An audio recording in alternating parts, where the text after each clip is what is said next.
এই যে প্রিয় দর্শক ভাই ও বোনেরা, এই যে আমাদের প্রিয় শামসু ভাই ঈদের ছুটিতে বাড়িতে এসে আমাদের ঐতিহ্যবাহী উত্তর মাঠের লাউ ক্ষেতের ভিতরে দেখেন কীভাবে ঘাস কাটে।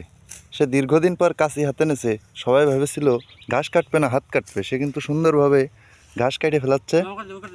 এখন পাশে আমাদের মেবাই আছে, মেবাই কয় আমার কাছে দিই, ও 12 মাসই কাটে কিন্তু তবু ও ঘাস ওর কাছে চাইছে, কাছি না। তো চালু করে কাটো হচ্ছে না। ঘাস পাচ্ছাও না, ওই যে নিচে আছে যাও। এই যে লাউ ক্ষেত, লাউর ভিতরে এর ক্ষেতের ভিতরে অসংখ্য লাউগুলো বড় বড় লাউ। এই রে কত বড় একটা লাউ পাইছি রে। ও লাউ গাছে তরমুজ না, কদু ধরেছে, দুটোটা কদু আছে। এই যে দেখেন শামসু ভাই আমার এই যে কিভাবে ঘাসটা কাটে। কাছিতে মনে হয় ধান নেই, ও সব তো উড়োই ফেললে, কাটলে না তো কোনোটাই।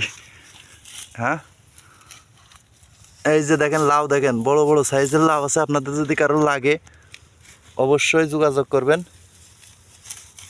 আমাদের কাছ থেকে নতুন নতুন ভিডিও পাইতে আমাদের সাথে থাকেন। এই যে আমার ভাইয়ের হাতে দিয়ে দিচ্ছে ঘাস, সারাদিন ধরে ওই কড়াই কাটতেছে ভাই। ওর যদি কামলা নিতে চান যোগাযোগ করেন।